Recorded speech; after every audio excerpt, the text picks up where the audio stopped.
Continuemos nuestro estudio. Habíamos estado estudiando un pasaje profético importante de las Escrituras y vamos a continuar. Mateo 24. Y el día de hoy quiero comenzar en el verso 32. Vamos a leer juntos lo que dice la palabra. De la higuera aprended la parábola. Cuando ya su rama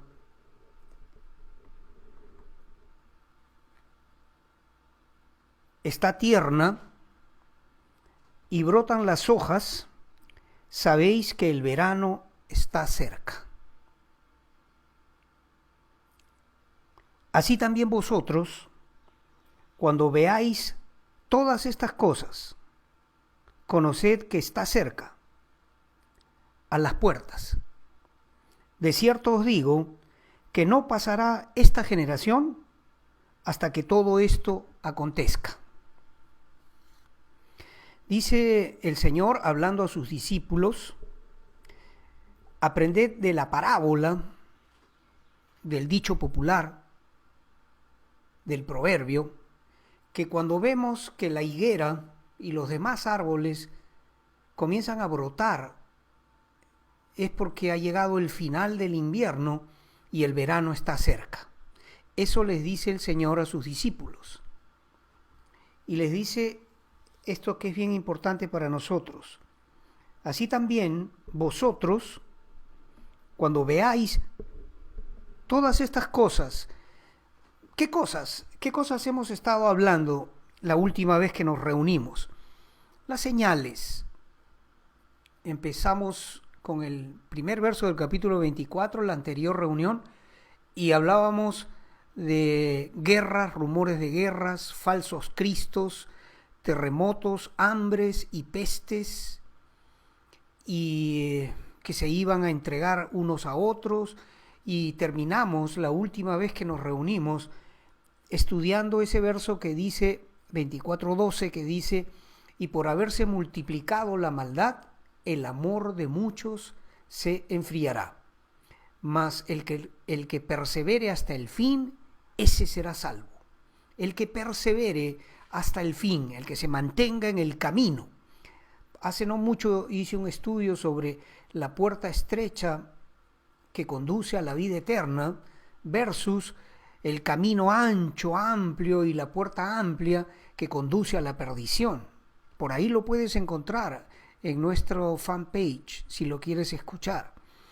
El Señor nos está diciendo en este verso que hemos leído hace un momentito, el verso 32 y 33, perdón, el 33, sí, del 32 al 34 leí, nos está diciendo que cuando veamos estas cosas ocurrir, esas señales de las que hemos estado estudiando, guerras, rumores de guerras, pestes, hambres, terremotos, falsos cristos, el amor de la gente que se ha deteriorado por haberse multiplicado la maldad en el mundo, todo eso en la Biblia son las señales que indican el fin de los tiempos. Y el Señor dice esto en el verso 34, que lo voy a volver a leer. De cierto os digo que no pasará esta generación hasta que todo esto acontezca.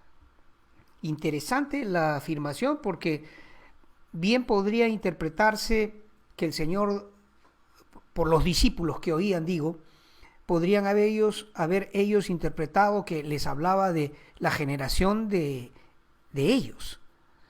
Pero no es así. El Señor les está diciendo, la generación que vea cumplirse estas cosas, estas señales, de cierto no va a pasar hasta que todo lo profetizado acerca del fin de los tiempos se cumpla. La generación que vea estas cosas, y esa generación es la nuestra. Ciertamente la higuera no solamente se ha enternecido, ha brotado, sino que ha dado sus flores, incluso sus frutos. Estamos viviendo los últimos momentos del final de la era de la gracia, la era de la iglesia. Esto lo expliqué en el estudio anterior. El Señor dice, cuando ustedes vean que estas cosas comiencen a suceder, lo dice en el capítulo 21 de Lucas: erguíos y levantad vuestra cabeza, porque ciertamente vuestra redención está cerca. Estamos muy cerca del día en el que el Señor, el Padre Celestial, va a decidir: basta, ya suficiente con las cosas malas que el mundo hoy, en el que el mundo está hoy día perdido. Es hora de terminar esta situación y de comenzar el glorioso, eterno, el reino de justicia, el reino de prosperidad, el reino de amor, el reino de paz y el reino eterno de nuestro Señor Jesucristo. Estamos en esos días. Nadie sabe el día y la hora. El día y la hora no lo podemos decir, pero ciertamente podemos asegurar con toda confianza que la nuestra es la generación que está viviendo el cumplimiento de todas estas señales escritas en estos capítulos proféticos del Evangelio de Mateo. La Biblia es un libro eminentemente profético. Más de un cuarto de la Biblia, es decir, 1 de cada 4 versos, habla de profecía bíblica.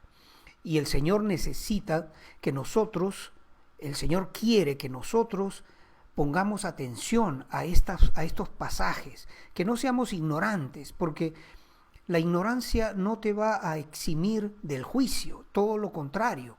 En la Biblia está escrito que mi pueblo, dice el Señor, perece por falta de conocimiento.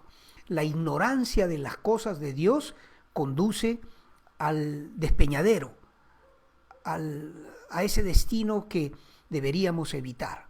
Por lo tanto, pongamos atención a los que estudiamos, porque ciertamente nuestra generación es la generación que va a ver el cumplimiento de todas las cosas escritas en la Biblia acerca del fin de los tiempos. Ahora, esta generación no va a pasar. ¿Cuánto dura una generación? En la Biblia encontramos pasajes que señalan la duración de una generación, pero que son diferentes. Quiero decir esto. Hay, por ejemplo, los pasajes en los que, en el Éxodo, que se habla del pueblo de Israel saliendo del pueblo de Egipto, de esa esclavitud en la que estuvieron por 430 años, que esa generación que no le creyó a Dios que les iba a entregar la tierra prometida, no vio la tierra prometida. Todos murieron en el desierto. Todos los hombres de guerra, los que tenían edad de luchar para conquistar la tierra prometida por Dios y que no le creyeron a los espías que Moisés mandó, excepto Josué y Caleb, los únicos que creyeron que tendrían con la bendición de Dios la capacidad de tomar esa tierra. Todo el resto, aparte de ellos, murió en el desierto en 40 años. Así que por ahí tenemos una referencia de que una generación podría ser 40 años. Hay otras partes en las que, de la Biblia, en las que una generación se cuenta entre 70 y 80 años. El Salmo 91, por ejemplo. Ahí se nos dice que los años de nuestra vida son 70 y en los más fuertes 80. Y hay otros pasajes en los que se podría entender que una generación pudiera durar 100 años.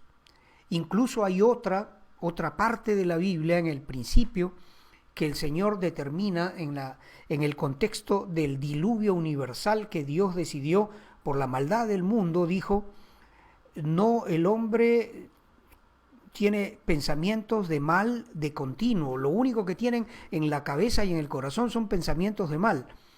Y recortó la vida del hombre, que era de siglos. Los padres, los primeros hombres de la historia, vivían 800 años, 900 y pico. Matusalén fue el que más vivió. Pero todos vivían 8, 9 siglos. Y el Señor recortó ese tiempo, ese espacio de tiempo que le había dado al hombre inicialmente a 120 años. Así que mira cuántas posibilidades hay: 40, 70, 100 o 120 años? ¿Cuál es el número para nosotros que nos indique la generación? ¿Cuánto dura esa generación que va a haber el cumplimiento de las señales? Pues aquí tenemos que escoger la generación que es relativa a la profecía bíblica. Y la profecía bíblica principal, cuando estudiamos escatología, el estudio del tiempo del fin, es 70 años. Porque en el libro de Daniel, en el capítulo 9, se habla de las 70 semanas dadas al pueblo de Israel.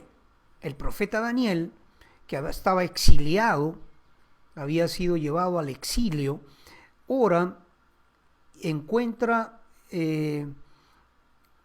escrituras de antiguos profetas que le indican que el tiempo de la libertad del pueblo de Israel estaba cerca. Y un ángel se le presenta a el profeta Daniel y le da la revelación que Dios mandó, diciéndole: 70 semanas están profetizadas, están determinadas para tu pueblo, Israel. Ahora, son 70 semanas de años, ¿okay? O sea, 490 años. Lo que decíamos, y voy a repetirlo esta vez, pero brevemente, la última vez decíamos que 69 de esas 70 semanas, 69 ya pasaron, ya se cumplieron, 69 semanas.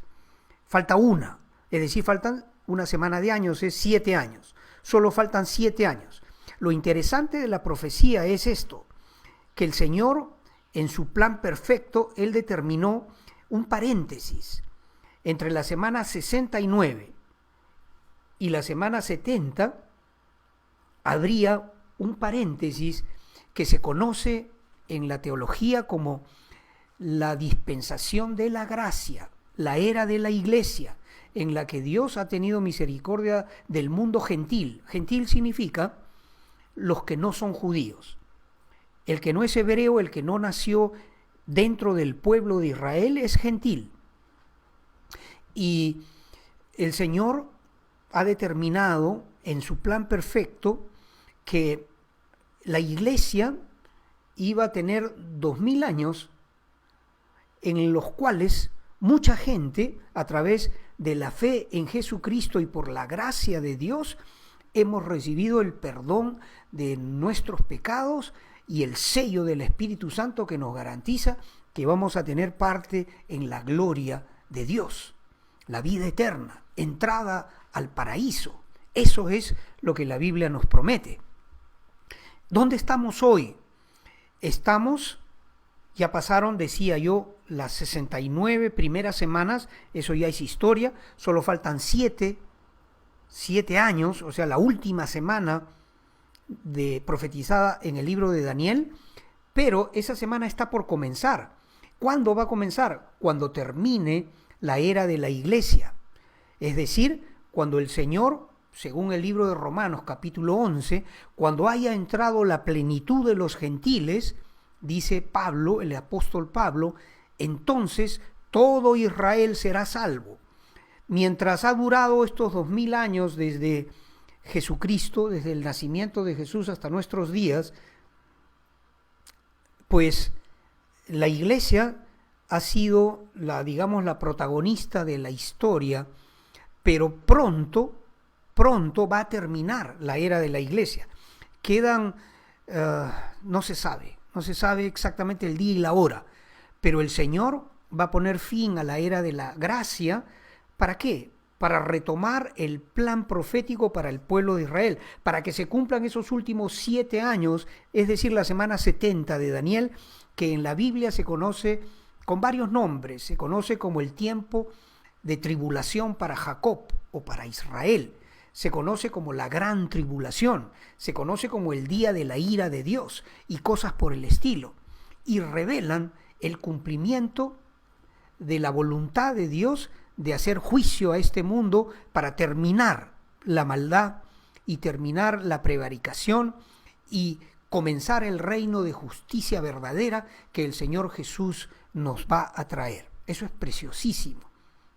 Pero tú y yo tenemos que estar ahora muy vigilantes para tener parte del plan de Dios. Porque aquellos que no quieren creer no van a ser parte del rapto de la iglesia, que es el próximo gran evento que va a ocurrir en el mundo. El final de la era de la iglesia es el rapto de la iglesia. El final de la era o de la dispensación de la gracia es un evento maravilloso, increíble, portentoso y que va a arremecer al mundo entero, porque todos los verdaderos cristianos, no los nominales, no los que se llaman a sí mismos cristianos, sino los verdaderos. ¿Quiénes son los verdaderos?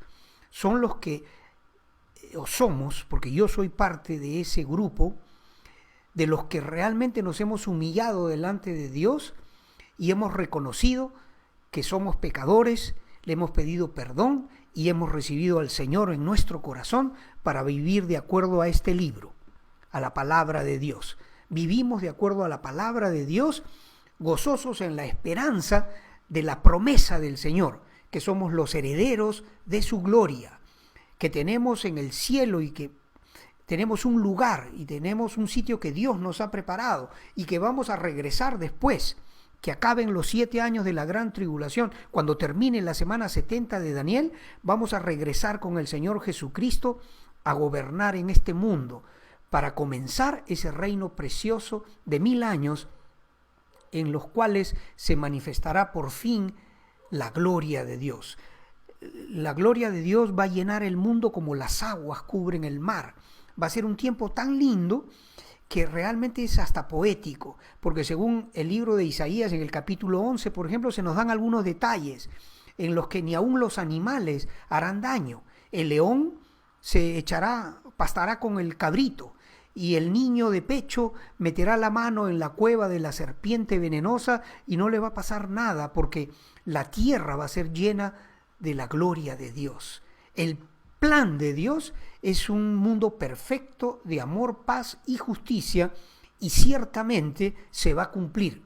Dios va a cumplir ese plan maravilloso que tiene. Ahora, la idea es que tú y yo podamos renunciar a lo que este mundo nos ofrece, lo que el enemigo de nuestras vidas pretende mostrarnos como diversión, para que tú no hagas caso del llamado que te hace Dios a través de este humilde siervo o de cualquier otra forma que Dios te quiera invitar a creer la palabra que estamos estudiando.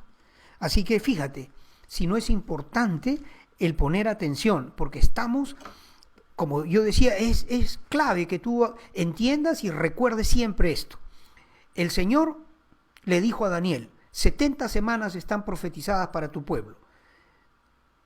69 de esas 70 ya se cumplieron. En toda la historia ya pasaron. Solo faltan 7 años que van a comenzar a contarse el día que la iglesia sea llevada por Jesucristo mismo al cielo. Porque nosotros no vamos a estar en esos 7 años finales de la historia de la humanidad. El Señor nos lleva arriba, nos lleva a las bodas del Cordero, y el mundo entero queda sujeto a la manifestación de ese terrible dictador y tirano y asesino que es el anticristo. 7 años de gran tribulación en la tierra, y ni tú ni yo queremos realmente pasar por esos años. Según la Biblia, Dios no nos ha puesto a ira, sino que Él lo ha prometido, va a salvar a su iglesia de semejante dolor, de semejante sufrimiento. Los 7 años de la gran tribulación no son para la iglesia, es para el mundo que no ha querido tener en cuenta a Dios. Los que han preferido darle la espalda, ellos son los que van a sufrir de un momento a otro, de forma repentina. Cuando menos lo esperen, vendrá sobre ellos destrucción repentina y no escaparán, dice la Biblia. Es bien serio. El asunto de los juicios de Dios son cosa muy seria. Ahora, vamos a avanzar un poquito más. Dice el verso 36, pero del día y la hora nadie sabe, ya lo explicamos, ni aun los ángeles del cielo, de los cielos, sino solo mi Padre. Ningún ángel sabe el día y la hora. Mas como en los días de Noé, así será la venida del Hijo del Hombre. El Señor nos da un poco más de información. Porque como en los días antes del diluvio estaban comiendo y bebiendo, casándose y dando en casamiento, hasta el día en que Noé entró en el arca, y no entendieron hasta que vino el diluvio y se los llevó a todos, así será también la venida del Hijo del Hombre. Entonces estarán dos en el campo, el uno será tomado y el otro será dejado. Dos mujeres estarán moliendo en un molino, la una será tomada y la otra será dejada. Y el Señor nos dice, velad pues, porque no sabéis a qué hora ha de venir vuestro Señor. Interesante. Y un verso más. Pero sabed esto, que si el padre de familia supiese a qué hora el ladrón habría de venir, velaría y no dejaría minar su casa. Por tanto, también vosotros estad preparados, porque el Hijo del Hombre vendrá a la hora que no pensáis. Así es este asunto del rapto de la iglesia. El fin de los tiempos del que estamos hablando es como en el tiempo de Noé. Todos hemos oído la historia de Noé. Todos hemos visto películas en Semana Santa que hablan sobre ese tema. Algunos pueden incluso haber leído la historia en la Biblia. ¿Cómo fue eso? Hoy se burlarán muchos diciendo que eso son anécdotas, son fábulas, que son cuentos de viejas, y hay muchos burladores. Tú no seas uno de ellos. Tú mejor créele a Dios, porque ciertamente es verdad. El diluvio universal ocurrió y hay pruebas. Hay pruebas. Un hombre que ya pasó a la presencia del Señor, un precioso siervo de Dios, Ron Wyatt, su nombre, él descubrió el arca de Noé. Está en el monte Ararat, en Turquía, en el lado oriental de Turquía está el monte y está un pedazo del arca que ha sobrevivido a estos 6.000 años de historia. Se ha petrificado el arca, pero ahí está. Si tú tienes interés, comunícate conmigo y yo te paso los videos, yo los tengo. El arca de Noé ha sido descubierta, ha sido probada, su estructura, le han encontrado cómo era, tenía 3 niveles, los clavos que usó Noé. Cerca de 100 años se demoró Noé en construir el arca y todo el mundo se burlaba de él. Porque, ¿qué cosa es eso de construir un barco tan grande como ese y meter animales adentro? Se burlaban como si Noé estuviera fuera del juicio. Se burlaban de él y de sus hijos que lo ayudaron a Noé a construir el arca. Pero acá el Señor dice que así como se burlaron de Noé, hoy día se burlan de nosotros, los predicadores que hablamos de estas cosas del tiempo del fin, pero no tú. ¿Sabes por qué no debes hacerlo? Porque cuando llegó el día que Dios le dice a Noé, entra tú, tu mujer, tus 3 hijos y tus 3 nueras, y ya los animalitos estaban acomodados, el Señor mismo cerró la puerta del arca, la selló, la cerró y la selló. De tal manera que cuando empezó el diluvio, que fue una cosa, tiene que haber sido una cosa tan terrible que cualquier maremoto, tempestad, tsunami que hoy día podamos ver y vemos cosas feas, no tiene punto de comparación, es nada en comparación de un diluvio de esas proporciones, una cosa tan terrible. Fueron rotas las fuentes del abismo. Es que la tierra, aunque no quiero entrar en los detalles, pero imagínate que este micrófono es la tierra. La tierra tenía, antes del diluvio, un canopy en inglés, o era como una esfera, arriba de la atmósfera, que es de aire, tenía otra, como una capa más que cubría toda esa atmósfera, encima tenía agua. Por eso la gente vivía 1000 años, porque tenía filtros especiales que hacían que la vida en la tierra sea mucho, mucho más pura, más... Tú me entiendes lo que quiero decir. En el diluvio universal, toda esa agua que rodeaba el globo terráqueo cayó sobre la Tierra y luego se acumuló en los polos norte y sur. Bueno, esa es la parte física, digamos, del milagro. Pero lo que acá es importante entender y lo importante de obedecer, sobre todo, es que no debemos ser burladores como los que se burlaron de Noé, porque cuando ciertamente empezó esa tragedia descomunal que tiene que haber sido el diluvio universal, ciertamente muchos fueron a golpear la puerta de de Noé, del arca de Noé, para ver si ábrenos, déjanos entrar. Algunos tienen que haberse, no sé, sus manos deben haber quedado hasta sin uñas tratando de conseguir que se le abra, pero cuando Dios cierra una puerta, ciertamente esa puerta nadie la puede abrir. Y estamos a puertas, estamos en la antesala, estamos en el umbral de que el tiempo de los gentiles se cumpla, que la era de la dispensación de la gracia que ha durado 2000 años termine y que el Señor recoja a su iglesia, porque es necesario que se lleve a su iglesia y que el Espíritu Santo se haga a un lado, porque el Espíritu Santo es el que detiene la manifestación del inicuo, del hombre de pecado, del anticristo. Así que una vez que ocurra eso, el mundo será entregado a esos 7 años de gran sufrimiento en los cuales literalmente el infierno va a ser desatado sobre la tierra, el infierno mismo. Satanás a la cabeza y todos sus demonios matando a 1/4 de la población del mundo a través de guerras, pestes, hambres y decapitaciones. Es decir, va a haber tanto horror en esa época que la Biblia dice que nunca ha habido cosa semejante ni la habrá como esos 7 años de la gran tribulación. Así que imagínate, qué cosa se está advirtiéndonos Dios, que esto está por cumplirse, que somos la generación que va a ver que se cumplan estas cosas. Y Dios nos está llamando a ti y a mí a prepararnos, porque no sabemos el día y la hora, pero ciertamente la profecía bíblica se va a cumplir. Se ha cumplido la referente al Mesías, a Jesucristo, al 100% de dónde tenía que nacer, en Belén Efrata, que iba a llegar a Jerusalén montado en un pollino de asna, en un burrito chiquito, que lo iban a vender por 30 piezas de plata, que lo iban a traicionar, que iban a atravesar sus manos y sus pies en los clavos de la cruz, que iba a ser atravesado en el costado por una lanza y que iba a resucitar al tercer día. Todas las profecías sobre Jesucristo se han cumplido con exactitud en cuanto a fechas. Es interesantísimo.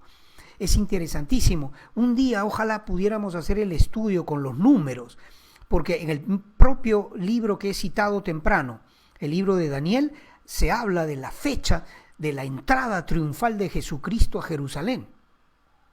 Y con lujo de precisión en aún los minutos. No solamente se cumplió en el día que tenía que cumplirse, sino en el momento mismo, porque así es Dios. Dios tiene un plan, Dios tiene fechas y Dios va a hacer que se cumplan. La profecía tiene que cumplirse. ¿Sabes por qué? Porque la profecía es una de las 7 pruebas de la existencia de Dios. Dios se muestra a sí mismo como lo que es el único Dios verdadero en que Él ha podido escribir la historia con anterioridad a los hechos. La profecía bíblica es la escritura de la historia antes de que las cosas ocurran. Todo se ha cumplido de acuerdo a este maravilloso plan de Dios. Y ciertamente somos la generación que va a ver este juicio que va a caer sobre el mundo. Ahora, si Dios te invita a estar atento y a tener cuidado para poder escapar de semejante sufrimiento, porque eso es lo que dice. También vosotros estad preparados, dice el verso 44, porque el Hijo del Hombre vendrá a la hora que no pensáis. Tenemos que estar preparados para eso. Y el mensaje de hoy va a ser hasta acá. No voy a seguir leyendo, tenemos todavía preciosos textos que continuar leyendo la próxima vez que nos reunamos, pero hoy el mensaje es: ¿estás preparado? ¿Estás preparado? Y la mayoría de los que a los que espero alcanzar, ni siquiera saben cómo es eso, qué cosa es estar preparado. Estar preparado es haber hecho paz con Dios a través de acercarnos a Él y de confesar que somos pecadores. Porque si se quiere resumir el Evangelio, se hace en solo 3 puntos. Tenemos que reconocer que somos pecadores. Tenemos que creer en el corazón que Jesús es el Señor y que el Padre lo levantó de los muertos, que Jesús es Dios, que murió por nosotros.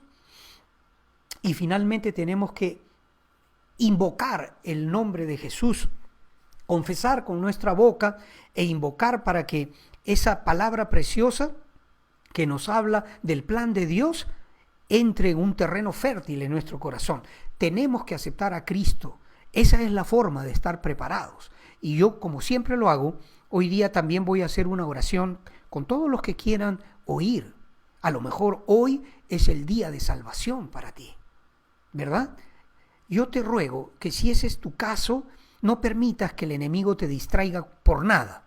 En el nombre de Jesús, rechaza cualquier idea negativa y ora conmigo esta oración que voy a hacer ahora. Acompáñame. Bendito Dios, te doy gracias por este día y por esta palabra que está siendo predicada, enseñada. Gracias, Señor. Gracias por permitirme oír esa palabra. Y yo quiero confesar que la creo. Señor, confieso delante de ti que soy pecador, que soy pecadora, y te ruego que me perdones, Señor. Perdóname, Padre, en el nombre de Jesús te ruego. Perdóname, Señor. Límpiame. Hazme como una criatura, Dios. Permíteme, Dios, dejar esas cosas pecaminosas de mi vida anterior y recibirte en mi corazón como mi Salvador. Señor, creo esa palabra y te invito a ser mi Señor y mi Salvador ahora mismo, Dios. En el nombre de Jesucristo, Padre, perdóname y séllame con tu Espíritu Santo y escribe mi nombre en el libro de la vida del Cordero. Amén. El libro de la vida del Cordero es un maravilloso libro allá en el cielo. Es un libro precioso en el cual se escriben los nombres de todos los que en algún momento, al oír el mensaje, este mensaje, son tocados en su corazón y reciben el mensaje, lo creen, lo atesoran en el corazón y lo confiesan con su boca para empezar a vivir una vida diferente. Ya no seguir el pecado en el cual hemos vivido hasta ahora, sino empezar a vivir de una manera diferente, empezar a reunirnos con la gente que comparte el mensaje, los verdaderos cristianos, y a ser guiados por la palabra de Dios que vamos a empezar a estudiar desde ahora. La palabra no es difícil, lo que se requiere es simplemente disciplina, un poquito de lectura cada día, aunque sean 10 minutos. Empieza a leer, por ejemplo, el Evangelio de Juan, el precioso Evangelio de Juan, que nos habla de la divinidad de Jesús. Otro día, mañana, por ejemplo, alternas con los salmos. Empiezas en el Salmo 1 y sigues leyendo. Tienes 150 salmos. Tienes mucho material para leer. Otro día intercalas. Vas a ir creciendo en la fe a través de la lectura de la palabra. Porque mi tarea es dar el mensaje, pero tú no me tienes que seguir a mí. Tú tienes que seguir a Jesucristo. ¿Cómo? Tienes que volverte un discípulo del Señor a través de esta preciosa palabra, de este precioso libro, la Biblia. Así que mi tarea es predicar, pero luego discipularte en el sentido de señalarte el verdadero camino, la Biblia. Léela todos los días, aunque sean 10 minutos, un poquito. Si eres mejor lector, si puedes leer más, mucho mejor. Pero empieza a leerla y empieza a recibir lo que Dios ha preparado para ti. Fortalécete para que seas uno de esos que perseveran hasta el fin. El que persevere hasta el fin, ese va a ser salvo. Un verdadero discípulo de Jesús no retrocede. Hay un coro precioso que si yo pudiera cantar, lo haría. Pero Dios no me dio por ahora la gracia de cantar, aunque yo se lo he pedido. Pero si yo canto, te aseguro que cierra mi canal. No me van a permitir hacer eso. Pero ese coro tan precioso decía, cuando yo me convertí se cantaba todos los domingos casi. He decidido seguir a Cristo. No vuelvo atrás, no vuelvo atrás. Cuando tú te decides por Cristo, la vida vieja quedó atrás. Y aunque vengan dificultades, y van a venir, estamos llamados a ser discípulos de aquel que dio su vida para que tú y yo podamos ser salvos y herederos de la vida eterna. Tenemos que corresponder ese precio inigualable que el Señor pagó con la fidelidad de mantenernos cerca del Señor a través de la palabra de Dios. Dios te bendiga y Dios mediante nos vemos la próxima vez.